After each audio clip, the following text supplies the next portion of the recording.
Party में कुछ स्वयंभू बड़े नेता हैं जो अपने को पार्टी का आला कमान मान के चलते हैं, उनकी जुबान पर कोई लगाम नहीं है। मैंने कभी भी सम्मान और स्वाभिमान से समझौता नहीं किया। कम से कम जिस पार्टी में है उस पार्टी के विरुद्ध महत्वपूर्ण पद पर बैठकर साजिश का हिस्सा नहीं बनना चाहिए। अगर जनाधार नहीं बढ़ा सकते हैं तो चुप रहना चाहिए। जिनको पार्टी सब कुछ दे रही है वो पार्टी को क्या दे रहे हैं? क्योंकि जो भी मैंने अपना त्याग पत्र भेजा है और जिन वस्त स्थितियों का हवाला दिया है वो तथ्यात्मक है, सच है। इसीलिए पार्टी के बड़े नेता, सामान्य कार्यकर्ता, समर्थक सभी उस विचार के साथ खड़े हैं। माननीय राम गोविंद चौधरी जी बहुत ही वरिष्ठ पार्टी के नेता हैं, खांटी। उनको एक बहुत लंबा संसदीय अनुभव भी है। कई बार विधायक, कई बार कैबिनेट में मंत्री, नेता विरोधी दल भी विधानसभा उत्तर प्रदेश में रहे हैं। तो वो बेहतर तरीके से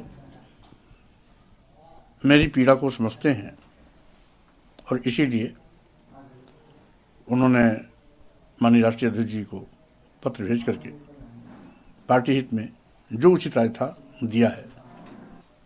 इसमें कोई दो राय नहीं कि पार्टी में कुछ स्वयंभू बड़े नेता हैं जो अपने को पार्टी का आला कमान मान के चलते हैं, उनकी जुबान पर कोई लगाम नहीं है। किसी को कुछ भी कह देना, कार्यकर्ताओं को अपमानित कर देना, मेरे बयान को निजी कह देना, इस तरह के लोग कहीं न कहीं पार्टी का भट्ठा बैठा रहे हैं, पार्टी का जनाधार के साथ खिलवाड़ कर रहे हैं। और इसीलिए उन सारी बातों को मैंने मौखिक रूप से भी और पत्र के माध्यम से भी राष्ट्रीय अध्यक्ष जी को अवगत कराना उचित समझा और इसीलिए उस पत्र को मैंने भेजा।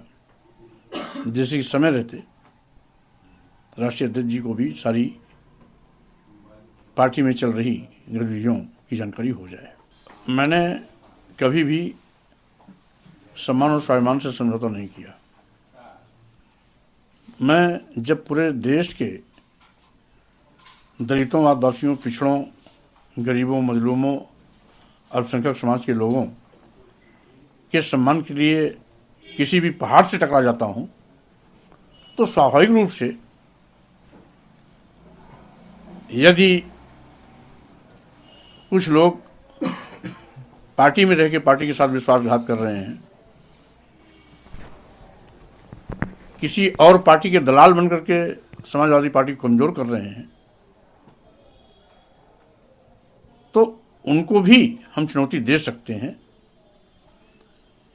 और समय रहते पार्टी के प्रमुख को मैं अवगत भी करा रहा हूं, सावधान भी कर रहा हूं।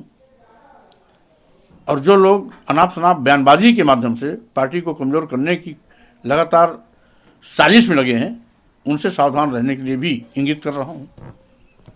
तो कुल मिलाकर के अब फैसला राष्ट्रीय अध्यक्ष जी को करना है। हमने तो भावनाएं थी, कुछ लोगों की टिप्पणियों से जो मुझे पीड़ा थी, पत्र में विधिवत उल्लेख करके मैंने उसको भेज दिया है। अब आगे का फैसला राष्ट्रीय अध्यक्ष जी को करना है। सामाजिक परिवर्तन की लड़ाई में जिनका योगदान है वो सामाजिक परिवर्तन की लड़ाई का मतलब समझते हैं। और सामाजिक परिवर्तन की लड़ाई है क्या? जो इसका मतलब ही नहीं जानते हैं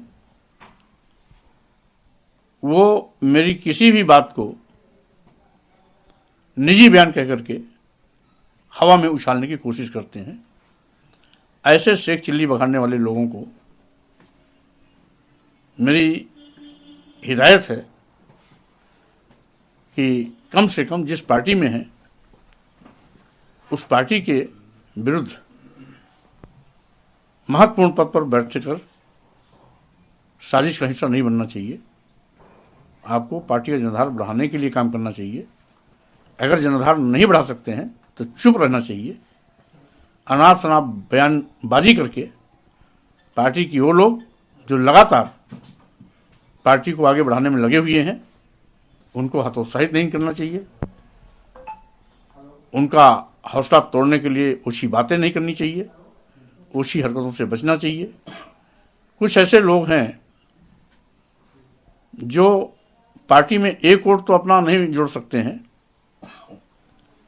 लेकिन पार्टी उनको आजीवन सजा के रखती है, फिर भी वो कभी भी दलितों, आदिवासियों, पिछड़ों के सम्मान में पार्लियामेंट में बोलते नजर नहीं आते हैं। तो ऐसे लोग जो जिनको पार्टी सब कुछ दे रही है, वो पार्टी को क्या दे रहे हैं, तो उनको अपने दामन में झांक के देखना चाहिए। वो कहाँ है, पार्टी में उनका योगदान क्या है, और किस हैसियत से वो मुझको ये कह सकते हैं कि मौर्य जी का निजी बयान है। स्वाभाविक रूप से ऐसे लोग पार्टी के हितैषी नहीं। पीडीए कैंडिडेट पर कहने वाले लोग बड़बोलेपन के नाते जो भी बोल देते हैं, उनका क्या बिगड़ेगा? बिगड़ेगा तो राष्ट्रीय अध्यक्ष जी का, बिगड़ेगा समाजवादी पार्टी का। वो तो हमेशा चुन के जाएंगे ही जाएंगे। इसीलिए मैं कहना चाहता हूं कि पार्टी में इतने महत्वपूर्ण पद पर बैठकर पार्टी कैसे आगे बढ़े, पार्टी में लोग कैसे जुड़ें, इस प्रयास को करने के बजाय पार्टी को तोड़ने के लिए कुछ न कुछ अनाप शनाप बयानबाजी देकर अपनी जो ऊंची हरकतों का परिचय देते हैं, उससे उनको बचना चाहिए।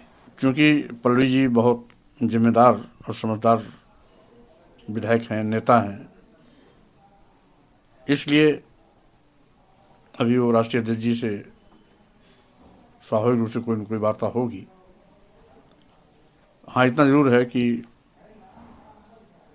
प्रोफेसर साहब को जल्दबाजी में इस तरह के तंज नहीं कसना चाहिए था।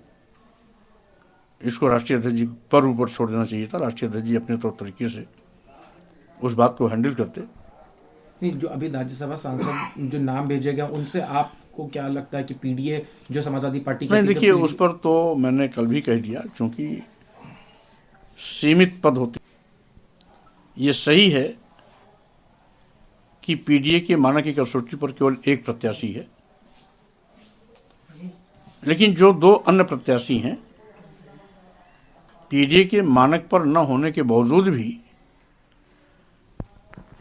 स्वागत योग्य है, क्योंकि एक प्रत्याशी महिला हैं, 4 बार पहले भी पार्टी से राज्यसभा में रह चुकी हैं। राष्ट्रीय अध्यक्ष जी ने कुछ समझ करके उनको मौका दिया है, तो स्वाभाविक रूप से उसका भी स्वागत है। और दूसरे आलोक रंजन जी भी पिछले 10 सालों से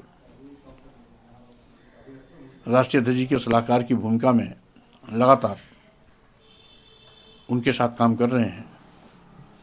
इस लिहाज से अगर उनको अवसर दिया गया है तो हम समझते हैं ये भी उचित है। तो सीमित पद हैं, सीमित जगह है, तो राष्ट्रीय अध्यक्ष जी अपने विवेक से जो भी निर्णय दिए हैं उस पर हम किसी प्रकार की टिप्पणी नहीं करना चाहते।